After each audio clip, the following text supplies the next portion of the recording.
Was Raila Amolo Odinga not the prime minister in the year 2008?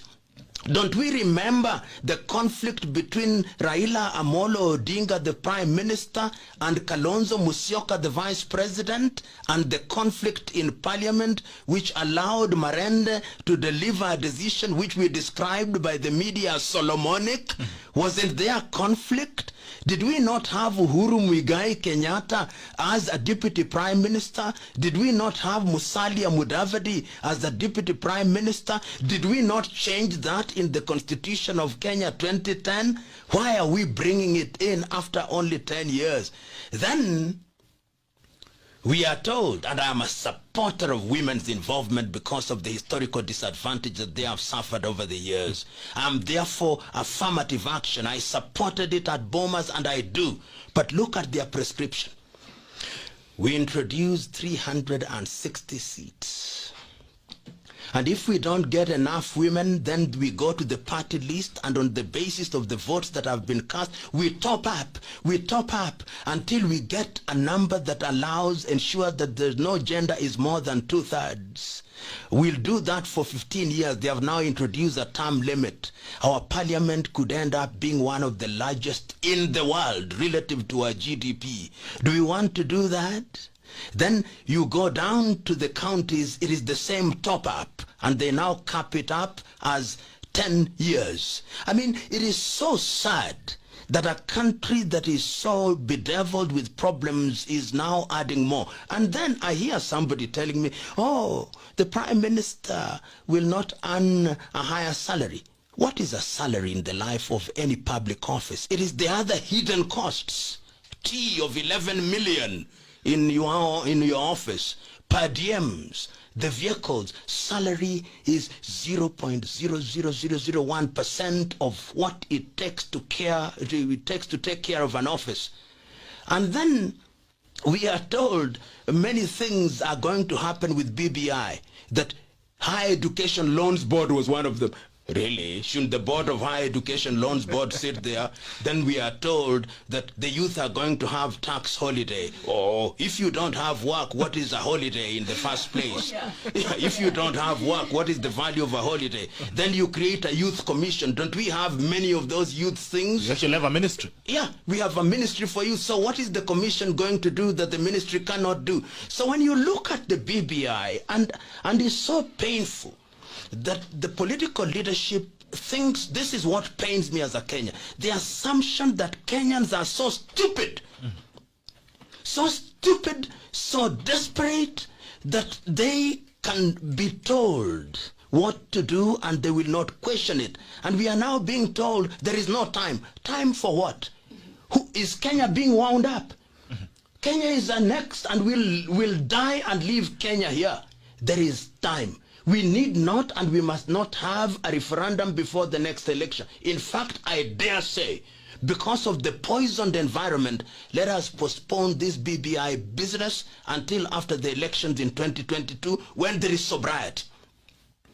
When there is sobriety, then we can begin to discuss. And remember, this is something I must say. Parliament, Kenyan Parliament, in its wisdom, in the month of February the year 2014, did mandate the Auditor General of the Republic of Kenya to undertake a social audit of the Kenyan Constitution. Ouko did so, and I was one of the persons who did quality check. He did so and released a report in 2016 in which he said, amongst other things, that we have too many members of parliament. We should reduce them. We have too many commissions. We should reduce them. He fell short of saying that we had too many counties. 47 counties?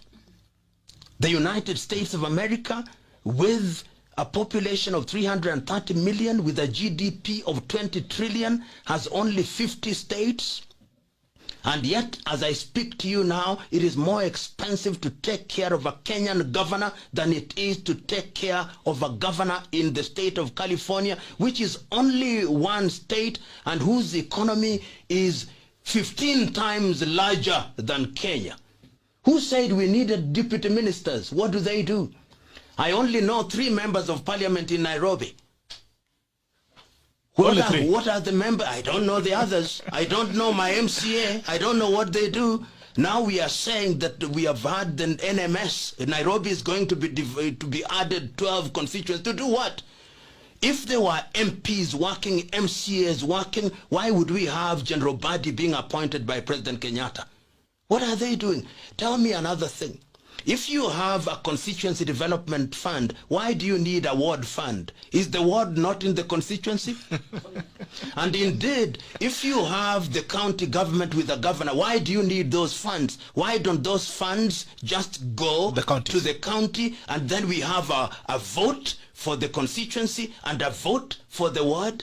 I mean, you know, sometimes it is so painful to read a document which, I mean, this is how not to amend a constitution. This is now how not to write a constitution. Unfortunately, I think the people who are proposing this amendment have the wherewithal to put it down our throat. They have the capacity. I've actually said they'll take it like malaria drugs. Oh yeah, they have the capacity, but let them remember this. Let them remember this. There have been leaders in the world who thought that they were larger than life, almost as large as death. But they too have their comings and their goings. So when we are amending a constitution, let us think of the next generation and not the next elections. But even if they force it down our throats, we will have our say, so that history may record that when our constitution was being mutilated for no reason, we raised our voices even if they could not be heard at their most eloquent. That will be our contribution to history. Wow. That's very profound. Churches have spoken. The Muslim ulamas have spoken. The imams have spoken. The academics have spoken. Everybody has spoken, saying, let us reason together. The political class, at least some of them are saying, we shall not reason with you. Yet even God in his majestic divinity called the people, God called the people and say, let us come and reason together. Our politicians are saying, no, there is no time. What is the time? Who is this who is prescribing time? Where are we going?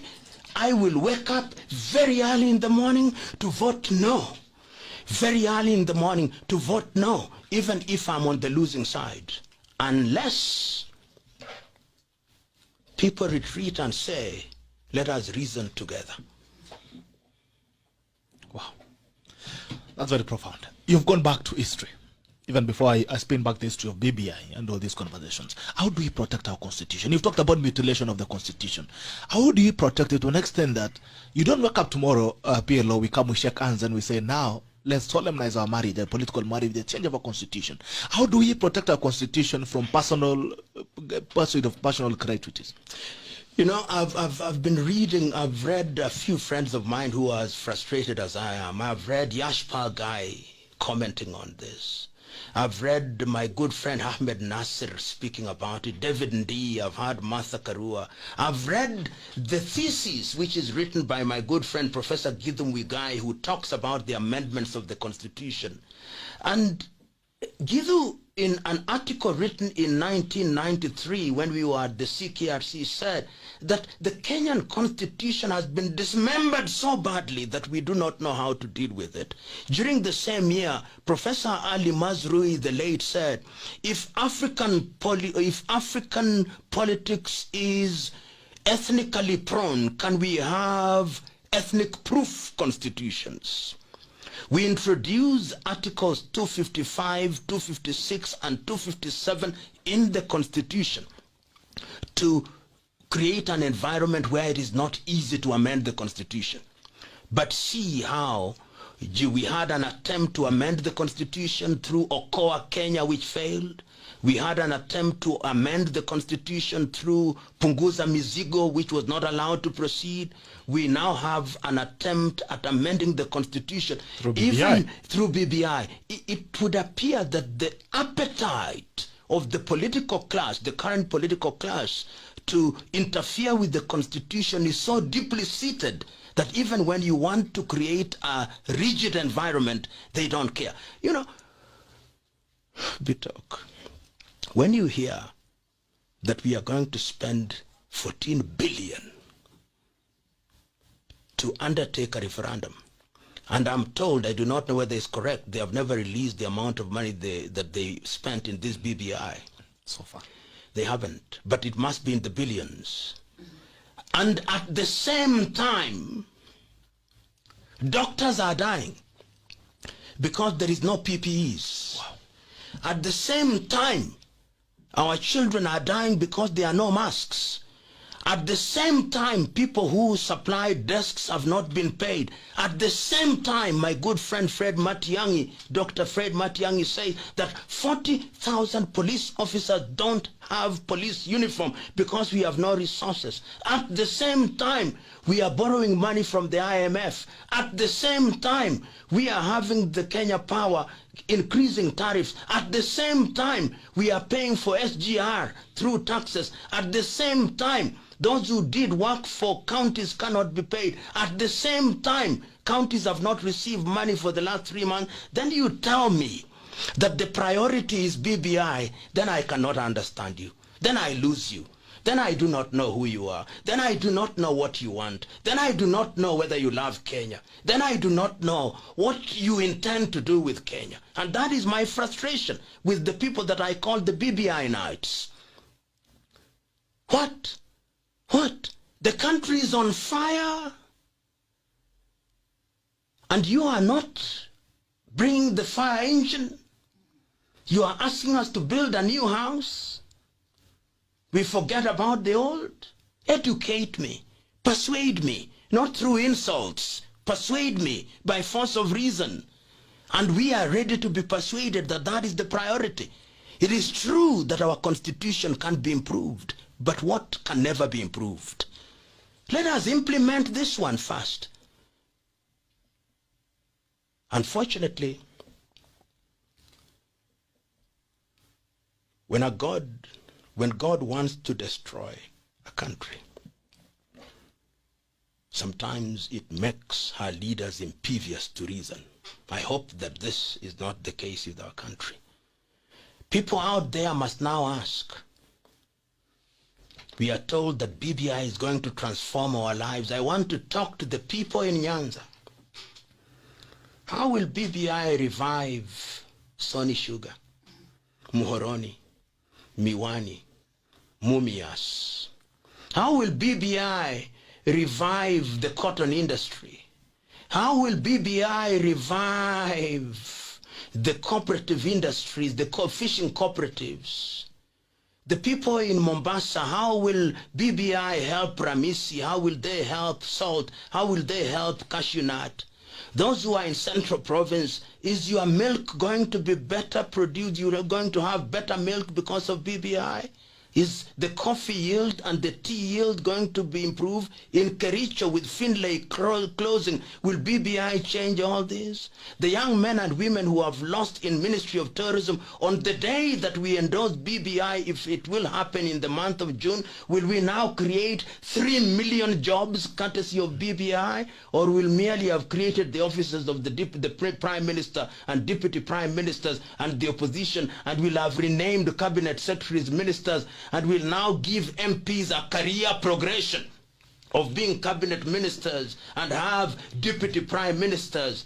I want to know how this BBI is going to revive the institutions that have died, how Intercontinental Hotel is going to be open courtesy of BBI, how Mayfair Hotel in Nairobi is going to open courtesy of BBI, how garbage collection will improve simply because we have 12 more MPs in Nairobi. I want to be told. When I'm told these things, I'll be in the forefront of campaigning for BBI.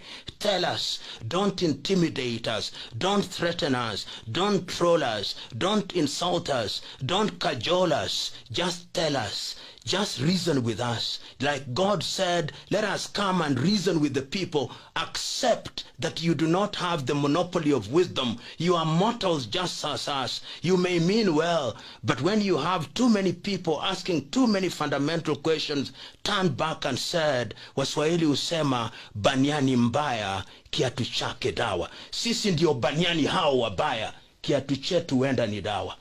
Wow. I'll give you a water break as I throw it to Lucia to make a few commentaries.